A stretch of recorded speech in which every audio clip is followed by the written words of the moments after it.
saartay qaabka looga hirgeliyay sanadkan tuulooyinka iyo santarada hoos yimaada degmadaasi gaashaamo si loogu faa'iideeyo bulshooyinka. kaalinta halyeeyada ciidanka liyu boolis ee dowladda deegaanka Soomaalida gaar ahaan xirfadlayaasha caafimaadka xooluhu kaga jiraan u faa'iideynta bulshooyinka ku kala dhaqan tuulooyinka iyo santarada hoos yimaada degmada gaashaamo. munaasabada ay ku qalan jabinayeen 52 xubnood oo iyagu bartay waxbarashada 16 xidhmood oo ku qalin jabiyay santarka Qaydar Labiile oo ka tirsan degmada gaashaamo. munaasabada sidoo kale ay ku qalin jabinayeen 55 xubnood oo dumar ah kuwaas oo muddo 5 bilood ah baranayay waxbarashada farsamada gacanta kuwaas oo la guddoonsiinayay shahaadooyin iyo abaalmarino taas oo ka dhacday hoolka arrimaha haweenka ee degmada gaashaamo. hase yeeshee waxa aan jeclaan lahayn marka hore gudoomiyaha maamulka degmada gaashaamo mudane Cumar Maxamuud Cabdi in uu si kooban xogta guud ee degmada gaashaamo iyo hanaanka habsami socodka arrimaha nabadgelyada maamulka suuban ee degmadaasi gaashaamo inuu waraysi naga siiyo. bismillaahir rahmaanir rahiim. magacaydu waa Cumar Maxamuud Cabdi, gudoomiyaha degmada gaashaamo. run ahaantii degmada gaashaamo baa markaan xaaladeeda guud ku soo dhawaado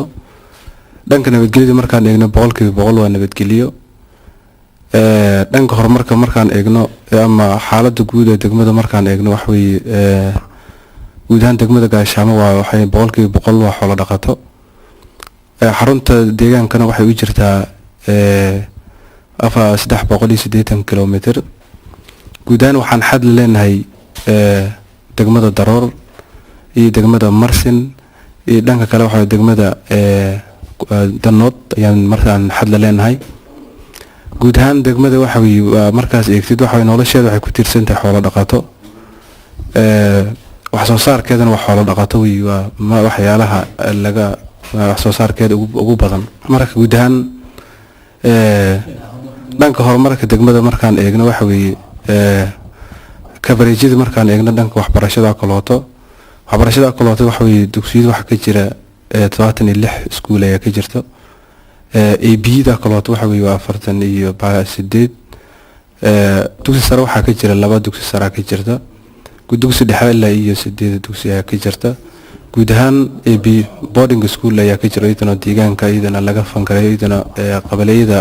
dadka soo baxa kalooto iyadana ay wax ku bartaan. guud ahaan dhanka waxbarashada coverage-keeda guud oo waxa weey heer daboolkeeda waa 89% ayaan maraynaa. dhanka kale dhanka caafimaadka markaan eegno waxa weey health centerada degmada ka jira waxa weey ilaa 3 health center oo adeeg bixinayso. guud ahaan health post-da adeeg bixinayeen waxa weey waa 13 health post. coverage-da markaan eegno health center ahaan marka la eego waxa weey 75%. dhanka kale health post-da markaan eegno iyadana waxa weey 70% ayaan maraynaa. guud ahaan coverage-ka adeega caafimaadka ee degmada ka jira iyadana waa markaan eegno waxa weey waa 85% ayaan maraynaa guud ahaan. marka dhanka iyada waxa weey waxa ka socdaydana shaqooyin aad u ballaaran sida 16 package kalooto. shalay tusaale ahaan waxyaalahan qaada wax baranay iyadana waxyaalaha dad badan ayaa wax baranayo health extension package. shalay kaata waxaan qalin jibinsiinayn ilaa iyo 52 xubnood ayaan shalay qalin jibinsiina qayb qabaleyda Qaydar Labiile. marka guud ahaan waxyaalaha wax baranay iyadana waa sidaas ay u socdaan. gudoomiye bal waxaad si kooban aad xog nooga siisaa qorshaha biyo ururinta sanadkan 2005 degmadani gaashaamo sida uu maartay uga socdo. markaan eegno waxa weey qorshaha biyo ururinta sanadka miisaaniyadka 2005 sad la socotaan deegaanka xukuumadda deegaanka Soomaalida waxay xoog ka saartay barnaamijka biyo ururinta. laakiin soo qorshaha iyada waxa lagu saleeyay dhanka biyo ururinta lagu saleeyay sanadkan. waxyaalaha la qabanay waxa kamid ah heer deegaan waxa laga fulinay hadda inoo qabanayaan inoo qabteen sida dam ceel baxay kalooto inay noqdaan tiidina gabagabo maraya. dhanka kale waxa hadda dayactir lagu sameeyay ilaa 3 dam ayaa dayactir lagu sameeyay oo ka tirsan degmada gaashaamo. dhanka kale waxa weey barkada ilaa iyo 39 barkadood iyadana dayactir ayaa lagu sameeyay. dhanka kale san miisaaniyadka anaga degmada gaashaamo iyadana ilaa 12 barkadood ayaa iyadana laga qodaya sanadkan iyadana gabagabay marayaan boqolkiiba 75 marka celceliska la eego. marka waxa soo arkaysaan ba hadda iyadana saan filayo waxa muddo gaaban gudahood inaan aan dhamaashtirno maxaa biyo barnaamijka biyo aruurinteedana ku tala jirno. marka wax ka bedelaysa baahida shacabka iyo dhanka biilaaneed ay wax ka bedelaysa saan aaminsanahay. marka dad badan ayaa ka faa'iideysan doonaan leena dhinacyada.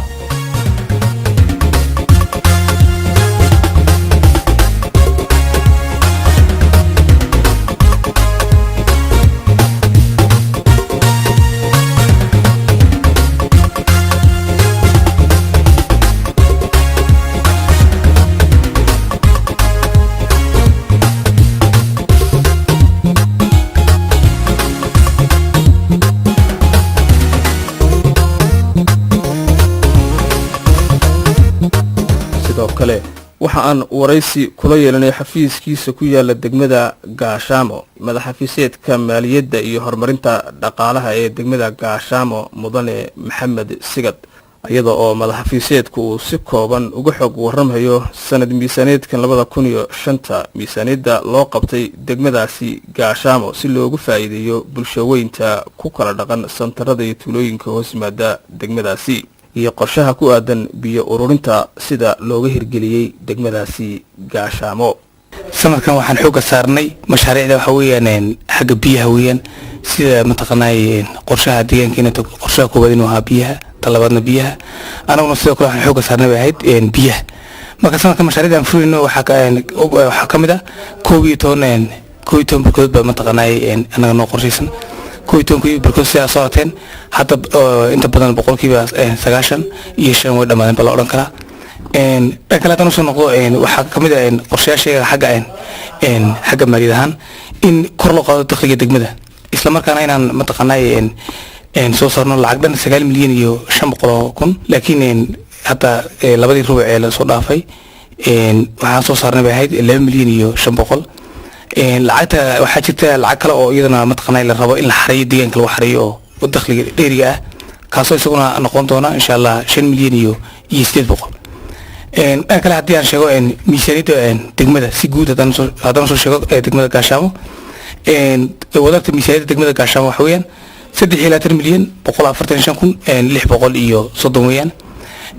hawlfulin hadii aan eegno waxa weeyaan 4 milyan iyo 700 iyo 12,000 iyo 37 hadii aan eegno mataqaanay capital waxa weeyaan 7 milyan 128,227 isugeyn 3 milyan 140,630 idin sheegay. dadka kale hadii aan eego waxyaabaha kale ee noo qabsoomay waxa weeyaan hadii aan eegno qorshayaasha noo fulay maaliyadahan qorshihii FTA-ga ama waxa loo yaqaano financial transparency and accountability taasoo mataqaanay aan 75 qof oo magaalada Gaashaamo aan shiro qabanay isla markaana aan miisaaniyadda u shaacinay oo mataqaanay ta kale aan miisaaniyadda aan shaacinay aan miisaaniyadda ku dhajinay shacabka dhexdiisa oo cidii mataqaanay degmada Gaashaamo soo gasha ama ka sii baxaysa ama joogtaba ay halka ka dhexto dhanka kale mataqaanay waxa kale oo qabsamay nidaamka laboratory-ga oo iyagana hadda si fiican aan u hirgelinay isla markaana aan xisaabtay xidhnay ilaa teesaas imika waxaan ku jirnaa ahayd ikadid bisha tirba noo harsan oo hadda xisaab xirkeedii ku jirno dhanka kale waxyaabaha imika ugu muhiimsan ee hadda aan noo qabsamay aan mataqaanay dowladda deegaanka u maadnaqnay waxa kamid ah miisaaniyaddii berigii hore aan u doonan jirnay dowladda deegaanka oo aan mataqaanay naga bixi jiray kharash fara badan iyo waqti fara badan marka aan ku maqnaan jirnay muddo 10 cisho ama ilaa 8 cisho hadda marsin baan loo keenay oo microfinance baan loo furay taasoo hadda aan mataqaanay hal maalin gudaheeda ku soo qaadan karno miisaaniyaddii mataqaanay noo soo shubay hadday capital tahay hadday hawlfulin tahay hadday mushaar tahay waxaan ku soo qaadan karnaa maanta niska hore intaan tagno marsin islaamiska hore aan ku soo noqon karnaa mataqaanay dadkii adeegii loo baahnaa aan bixin karnaa ka dhintay taasna waa mid aan mataqaanay adeeg aan hore haysan hadda aad u wanaagsan oo aan ka helnay dowladda deegaanka Soomaalida marka waxyaabaha ugu muhiimsan oo qodobadaas aan oran lahaa dhanka talaalka tan si yar kooban aan soo waxiyo labana kala qaybinayna kii mataqaanay daaweynta iyo kii talaalka daawadii iyo talaalkii marka talaalkii leeftigiisa laba talaalood mid waa degmada mid waa heer degmo midna waa heer deegaan talaalkii talaalkaygii heer degmo ahaan hadda waan dhamaynay kii xoolaha hadda waan fulnay xataa ciidamada liyuga iyo mataqaanaa iyo xafiiska beeraha iska kaashanaya inay shacabkii xoolihii usoo daweeyeen taasoo mataqaanaa aan hadda miisaaniyadii lagu talagalay aan intaan diyaarnay aan ku bixinay oo taas isagu noo qabsoomay ahayd laakiin talaalka laftiisa daweyntii waa sidana dhex socota marka talaalka waxaan karnaa hadda ilaa 200 kun oo neef waa la daweeyey intaan macnaha aan aaminsanahay kulli kormeerna aan ku samaynay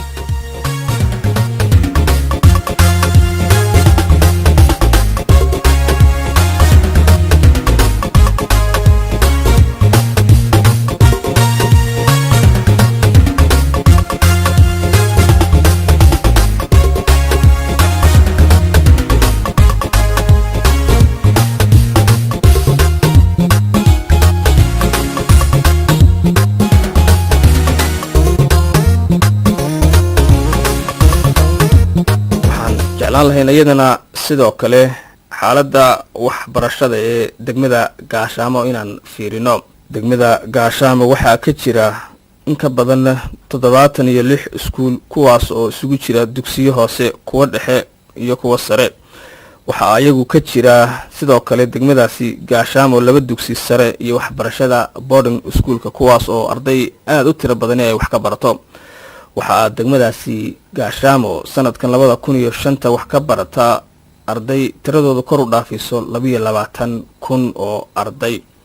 iyadoo oo sidoo kale degmadaasi Gaashaamo sanadkan 2005 laga hirgeliyay 4 dugsi waxbarashada quudinta ardayda taasna ay kobcisay hanaanka geed socodka baris barasho ee waxbarashada degmadaasi xilli aan booqanay dugsi kamid ah dugsiyada laga hirgeliyay waxbarashada quudinta ardayda kaas oo la yiraahdo dugsiga hoose dhexe diiriye guuleed waxa aan u koorgalay hanaanka baris barasho ee dugsigaasi waxaan waraysi la yeelanay ardayda qaar kamid ah barayaasha iyo maamulayaasha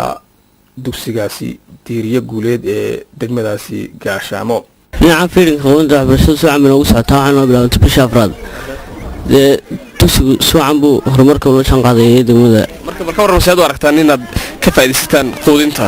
waxbarashadan in waxbarashada idinka baranaya waxyaabahan aad u baahantiin in quudinta maartiin soo gaadho si fiican baan u aragnaa waxna waa horumarun iyo waxa aan u deeli gaaray magaras marka si fiican baan u aragnaa marka xilliga hore ma jirin waxaan laakiin imika soo camal ugu socdaa filinka barso salaad walba oo loo bilaabo oo cunaadee maxaa la siyaa xilliga la siyaa waxaan la siyaa 10 oo buraaban la siyaa oo ama marka soo camal ugu socdaa wallahi filinka waxbarashadu waxaan dhiganaa 8 maado ayaan dhiganaa saddexda sayniska kamid ah xisaabta ingiriiska barayaasha macallimiintu way wacayeen tayadooda way wanaagsantahay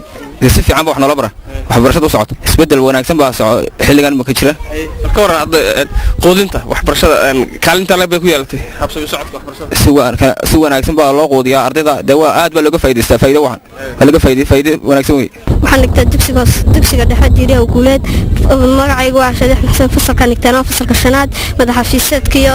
dugsiga dhigtana waa fiican yihiin waxaan dhigtaa 6 xisaab baan qaataa waxay kala yihiin science civic xisaab english Soomaali iyo cilmi bulsho 6 maadaba waxa ugu fiican xisaabta iyo ingiriisiga aad ayaan ugu mahad celinayaa madaxafiisadka iyo macallimiinteeda waxna quudinta ka hormar waxbarashada quudinta kaalinta la bay ku yeelatay dadka boorashka iyo marka war hadda ka waran xaalinta boorashka la aad u fiicantay waana nacabnaa waana ku nool markaan saacadna kadib ayaan nacabnaa boorashka sagana xilligan macnuul ma karin hal baa bishan ka horeysay dareenkayga ardayda aad bay fiicantay magacayga marka hore waa Saleeman Yuusuf Ibrahim xilligii hore maadaama dadku ahaa dadka reer guuraaya ardaydu nus saacaha waxay u doonan jireen suuqa maadaama iskuulkuna ka durugsan yahay macallimiintuba xiisada afraad ayaa halkaan naga galmi jirtay laakiin marka intii naloo keenay fiirinka ee naloo sameeyay macallimiinta iyo ardayduba halkan ay 10 subaxnimo markay break time ka gaadho halkan ka saacaynaa midda kale wuxuu ka qayb qaadatay fiirinku soo jeedinta ardayda xagga maaragtay ardayda maaragtay gabdhihii iskuulada aan imanay lagu hayay suuqa markii maaragtay fiirinkii loo qaybiyay saliidii xaggana ka nusaacayeen xaggana laga siiyay waxa soo badatay tiradii ardayda oo fiirinku keenay marka waxa weeyaan si fiican baan halka uga nusaacaynaa ardayda tiradeedu 1146 weeye oo u kala qaybsan 2 dhadig iskuulku waa laba shifti gelinka horena sidana quudinta loogu sameeyaa gelinka dambena ardayda waxa timaada 1 up to 4 way yimaadaan iyagana sidanaad galabta haddii ilaahay ka dhiga labada markay tahay baad ugu iman doontaa iyagoo sidan loo uga qayb qaadanaya anigu waxaan dhigaa xiisada Soomaaliga 5 ilaa 8 ayaan dhigaa waay marka war hadda imika hanaanka geed socodka barasho ee dugsigan diiriye guuleed wuxuu socdaa habka geed socodka waxbarashadu maadaama fiilkina aan ka qayb qaadanay maaragtay soo jiidasho fiican buu sameeyay si fiican baanay macallimiinta iyo ardaydu ay wada socdaan oo xiisadiyaalkan naga lumi jiray hadda kadib naga malmaan maamulaha dugsiga oo saddex diiriye guuleed ee degmada Gaashaamo geed socodka waxbarashada aad buu fiican yahay hadda tirada iskuulka ardayda dhigata oo tiradoodu dhan tahay 146 arday waxa laba ah 698 didigu waxa weeyaan 448 tirada macallimiinta ku qoran oo ah 24 macallin heerkooda waxbarasho kala ah 24 kaas saddex waa dibloma 14 waa TTI 7 macallinna waa AB marka iskuulku wuxuu ka gooban waa laba shifti gelinka hore iyo gelinka dambe gelinkii hore waxa dhigta 5 ilaa 8 gelinka dambena waxa dhigta 1 ilaa 4 marka hadda geed socodka waxbarashada aad uu fiican yahay jawiga ama maamulka dib u curashaduna qoodinta barnaamij qoodin uu leeyahay marka taasoo ardayda aad u soo kordhisay dhinaca hablaha waliba ardayda aan siinado weedaan salidaan siino taasoo waalidiintuna dhinacaas aad iyo aad ay ugu soo hortaano qaab hada inantii waxa la siiyaa 2 litir halkii inantii waxa la siinaa 2 litir wiilasha waxa ma siin laakiin wiilasha way cunaan boorashkan labada gelin baan u karinaa gelinka hore iyo gelinka dambaba markaas jawigaas taas aad bayno marka qorsheyan dhigana sanadkan 2005 aad waxba noo hirgalay sida imaka waxa ahayd inaan biyo barkad biyaan sameysano kala markaas aad baad maasantiin TV-ga dawlad deegaanka ee soo boqdana aad buu maasan yahay marka waxaan leenahay kono waan soo xoojinaa dadaalkayga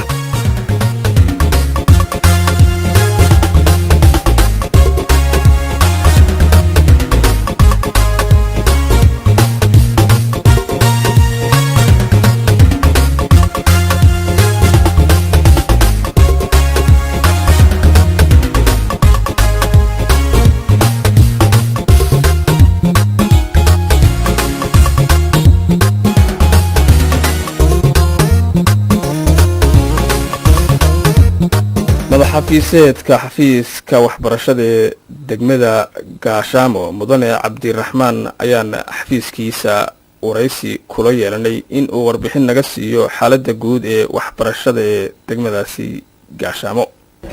barnaamijka xafiiska waxbarashada degmada Gaashaamo waxa uu ka kooban yahay 77 iskuul marka 77 iskuul waxa ka furan laba dugsi sare waxa ka furan 27 iskuul oo formal ah iyo inta kale oo AB marka ardada guud ahaan sanadkan noo dhigata iskuulada waxa weeye 22926 arday oo 12020 kamid ay wiilal yihiin 10960 ay gabdho yihiin marka sanadkii horena waxa fadhiday 18311 marka waxaan ku guuleysanay in arday cusub oo tiradoodu gaarayso 4615 arday inaan sanadii hore aan fursad u helin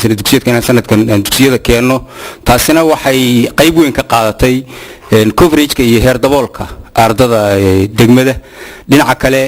waxa iskuulada lagu sameeyay kor u qaadista tayeynta iskuulada gudahooda oo ayagana qayb ballaaran laga qaatay si ballaaran ayaa waxa loo sameeyay in ardaydii hadda ka hor qaabka waxbarashada isku hooseeyay waxaan sameynay kalastaro iyadoo degmadu ay ballaaran tahay kormeerayaashuna ay nagu yar yihiin waxaan awood u yeelanay 6 kalastar inaan u qaybino 6 kalastar 6 kormeero oo joogta inaan ku kala qorno 6 kormeere 5 kormeeraan haysanay xubin kalena xubin aanu ku howlgelinay weeye marka 6 kormeere in mid walba kalastarkii 3 santar 4 santar 2 santar intay noqotay iskooladii hoos imaanayay intii isu dhaweydba inaan inta soo qaybinay clusterka uu ka howlgalo asaga oo qaadanaya checklistigii oo qorshe bil walba halka kaga howlgalayo si maartay tababarka macallimiinta ee biyada gacansiinta cashir diyaarinta macallimiinta ka caawinta qorshe samaynta maamulayaasha dhisida iyo howlgelinta iyo qiimeynta gudiyada waalidiinta iyo gudiyada waalidiinta iyo ardada soo celinta ardada drop out-ka xoojinta ardada lafteeda iyo maartay kalaabiyo samayntoodii in maartay dhisida barnaamijkan 125 ama aan amistiga 5 ilaa iyo 1 iyadoo aan horey u jirnaan sanadkan si buuxda iskoolada ugu hawlgelinay dhinaca kale gudiyada waalidiinta oo kale waxaa noo suuroday inaan ku darno oo gudiyada waalidiinta iyo ardada aan ka dhigno BTSA oo markaas aanu 2 arday ku darno 2 arday 2 macallin 5 waalidiintii ah marka gudoomiyihii iyo khasnajii loo dhiso si maartay dhaba loo hawlgeliyo 5 xubnood oo la yiraahdo gudiga soo celinta drop out-ka ama ardada iskoolada ka tagaysa ayagana la dhisay oo iyaguna ay ka hawlgaleen marka arintaasi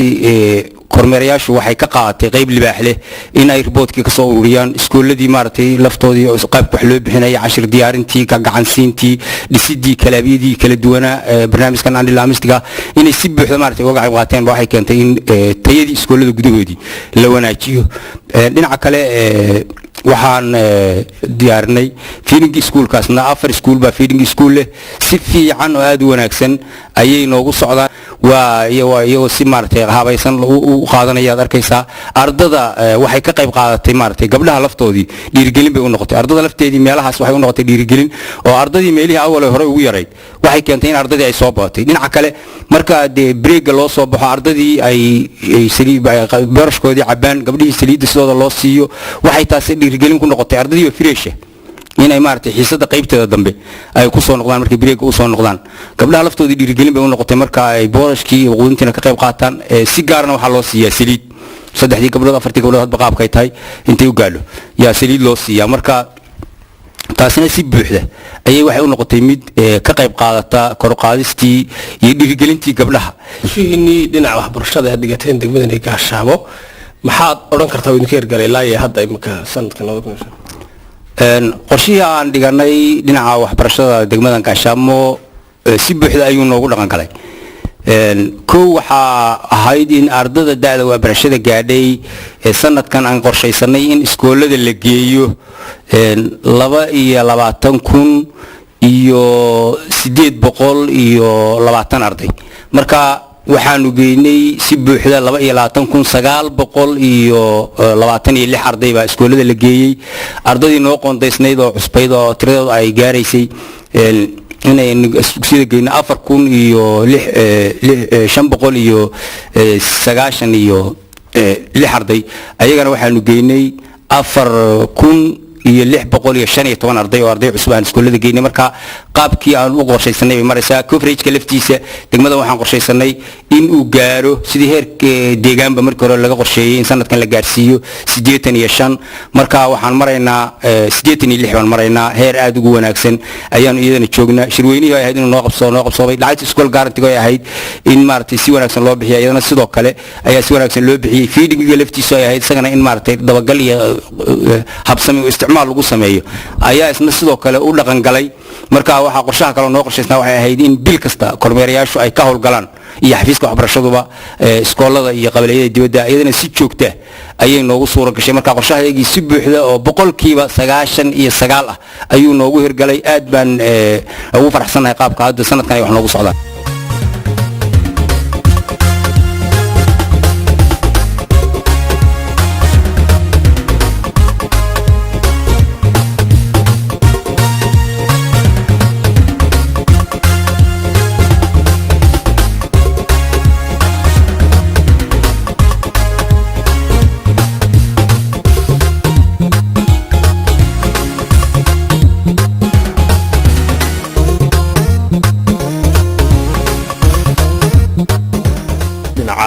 xaaladda caafimaadka ee degmada Gaashaamo haddaan si kooban u fiirino waxa degmadaasi ka jira 3 xarumo caafimaad kuwaasoo adeeg bixin siiya bulshada ku kala dhaqan degmadaasi Gaashaamo waxa ka jira 3 xarumo caafimaad kuwaasoo adeeg siiya bulshada ku dhaqan degmadaasi Gaashaamo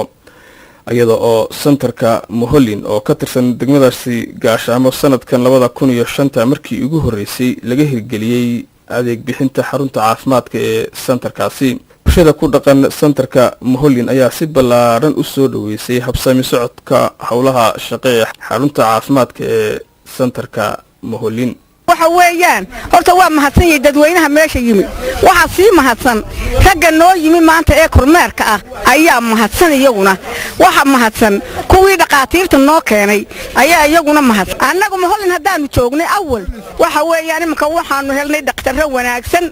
oo wacan dawo aragtay inaan dawooyinkii haysano caruurta u qaadna kii dhashay tii umuleysay tii dhiikarka qabtay tii bay qabtay way wada yaalaan kulligood umulisadii way taal joogtaa imakadan jasnow saacadan ahmad la yimid baa noo dhalaysa wata laga umulinayo waxa weeyaan waa wada mahadsantii dawo waanu helnay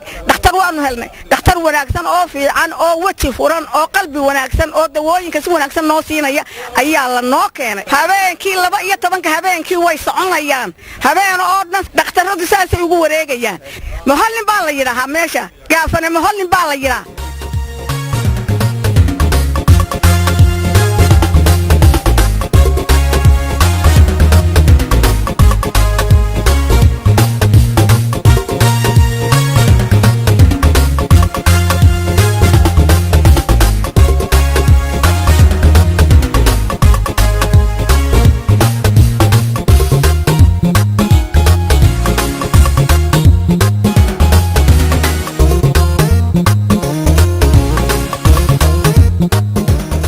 qaar ka mid ah xirfadlayaasha caafimaadka ee ka howlgala santarka Moholin oo sanadkan 2005 la furay ayaan wareysi kula yeelanay xilli ay adeeg bixin siinayeen bulshada ku dhaqan santarkaasi. marka hore magacaygu waa ayaan xasan cashuur halkan aan ku suganayna waxa weeyaan xarunta caafimaadka ee qabaleyga Moholin kana tirsan degmada Gaashaamo.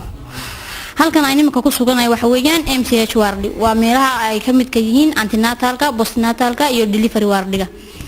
kaasoo lagu bixiyo adeegyada kala duwan ee la siiyo hooyada marka ay uurka leedahay iyo marka ay dhashaba oo ka ay ka mid ka yihiin xanaanada hooyada marka ay uurka leedahay markaas oo la siiyo talaalka